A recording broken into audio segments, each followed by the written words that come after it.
But I got one here that says, "This has been the greatest podcasting week in history of my life. Gary Vaynerchuk starts his podcast a few days ago, and now AMS starts theirs. I practically memorized the videos you had in the past, and I'm stoked about learning more. The podcast sounds good, and I'm looking forward to more content from Ryan." Okay. And so this brings me to my point that I want to truly make. And I'm going to play a video clip here in a second, but and this comes from Gary Vaynerchuk.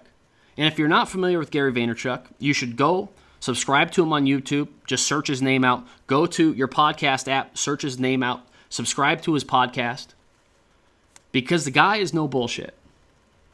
He's blunt. He's to the point. He speaks with conviction. He's black or white. And he has a success history as good as anyone. And so one of the things that Gary talks about is this idea that the internet has changed everything. Previously, to get into the media business, whether it be newspaper, you had to own a printing press. If you wanted to get into books, then you had to be accepted by some large publisher. If you wanted to do video, then you had to have all sorts of video production, and you had to pay a lot for hosting fees, and you had to get a server of some kind. All of that has changed. You have YouTube. You can start a show instantly. We have people going like Justin Bieber being discovered on YouTube. And I hate Justin Bieber. I don't even know why I mentioned his name. It's a disgrace to this entire show. Okay, but you have people starting shows, building communities with a flip video camera. And this is what Gary did back when he grew his dad's wine business, a little liquor store in New Jersey, from a $3 million company to a $65 million company. He did it with YouTube and a flip video recorder. He produced content. And the lines have been erased. With WordPress, you can now instantly be in the publishing game. You got the blogger who was on par with the New York Times.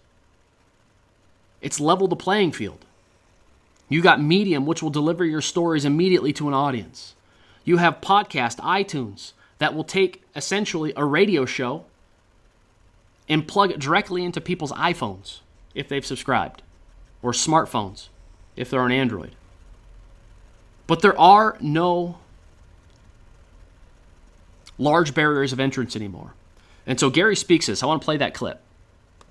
Here's what's really happening. Where I think people are misunderstanding things is that the cost of entry to being relevant in our society today is content. If you're not putting out stories, you basically don't exist. And so what I really wanted to make this video about is for once and for all to put a stake in the ground or my fist on this table, go Khrushchev style since I'm Russian. Every one of you is a media company. Now I know people hate hearing the term personal brand. It feels icky. Fine, call it your reputation. And I know it might sound like, everybody's a media company, so cliche marketing talk. Fine, call it what you want. But if you are not putting out content that is bringing value to people, whether that's making you giggle, whether that's making you think, whether that's educating you on wine or business or whatever it may be, if you're not putting out that content, you are being drowned out by the massive volume of content that is being put out by businesses, media companies, entrepreneurs, on and on and on. And if you don't understand this and you head into a 2014 world and you don't have a very strategic strategy on putting out content on a daily basis, a weekly basis that's actually bringing value to the end consumer, which then reciprocates you getting business, you will be left out in the cold. You will be Blockbuster, you will be the person that, Blockbuster Video, you will be the person that owned a ton of horses before the car, you will be Borders Books that laughed at Amazon. You can laugh at all this video all you want, but I'm looking forward to having a conversation with you in 4 years if you do not act on this rant. If you're not putting out stories, you're not relevant. Because if you think about what a community is, it's a group of people who consume information of like mind. That's what a community is. So if you think about religion, there is a religion that everybody within that church or organization adhere to, believe in. And so people who follow Gary Vaynerchuk, they believe what he talks about, what he advises, what he preaches.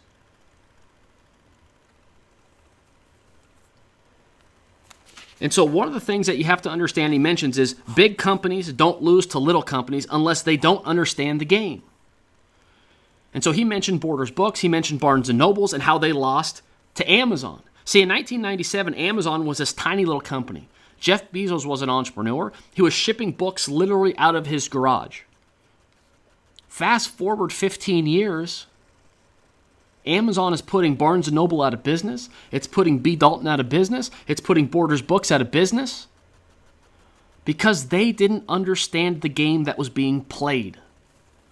Jeff Bezos understood that it was about communication. That when somebody got their book package, what was the experience? It's about recommendations. How many times has Barnes & Noble ever sent you something customized to your reading habits and patterns? Are there reviews? Okay, so most people, before they buy a book, they go down and they read the reviews. What is being said about it? Is it good? Is it bad? It's about expansion of services. See, this is about the relationship with the customer. Here we have Jeff Bezos. He understood this. He started off selling books, but he understood with the relationship with the customer. If he had that, if he owned that, he could sell them everything else too. Go to Amazon. There's nothing that you can't buy. Now they get into iPhones. They get into streaming video. They get into providing server and business needs for large companies. They do everything because it's all about leveraging the relationship with the customer.